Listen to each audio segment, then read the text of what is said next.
ఇది 14 సెప్టెంబర్ 2025న దుబాయ్లో జరిగిన ఇండియా-పాకిస్తాన్ ఏషియా కప్ మ్యాచ్ సందర్భంగా ICC chairperson Jay Shah, BJP MP Anurag Thakur, Pakistan మాజీ క్రికెటర్ షాహిద్ అఫ్రిదీతో సంభాషిస్తున్న వీడియో అట. నిజానికి ఇది ఫిబ్రవరి 23, 2025లో దుబాయ్లో జరిగిన ఐసీసీ ఛాంపియన్స్ ట్రోఫీలో భారత్-పాకిస్తాన్ మ్యాచ్లోనిది కాబట్టి ఈ పోస్ట్ తప్పుదోవ పట్టిస్తుంది. భారతదేశంలోని బ్యాంకులకు ప్రతి శనివారం మరియు ఆదివారం సెలవు రోజులుగా రిజర్వ్ బ్యాంక్ ఆఫ్ ఇండియా ప్రకటించిందట. కానీ భారతదేశంలోని బ్యాంకులు ఇకపై శనివారాల్లో పనిచేయవని ఆర్బీఐ ప్రకటించలేదు కాబట్టి ఈ పోస్ట్ ఫేక్.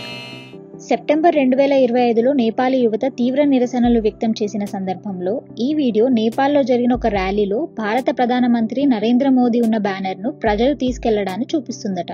కానీ ఇది భారతదేశంలోని సిక్కింలో జరిగిన సంబంధం లేని ర్యాలీని చూపిస్తున్నందున ఈ పోస్ట్ ఫేక్. ఈ వీడియో నేపాల్లో జరిగిన ఒక ర్యాలీలో భారత్ మాతాకి జై మరియు వందే మాతరం నినాదాలు చేయడాన్ని చూపిస్తుందట. కానీ ఇది కూడా భారతదేశంలోని సిక్కిం నుండి సంబంధం లేని దృశ్యాలను చూపిస్తున్నందున ఈ పోస్ట్ ఫేక్. ఈ వీడియో కనుక మీకు నచ్చినట్టయితే దీన్ని లైక్ చేసి షేర్ చేయండి. ఇలాంటి మరిన్ని వీడియోస్ కోసం ఫ్యాక్ట్లీ తెలుగును ఫాలో అవ్వండి.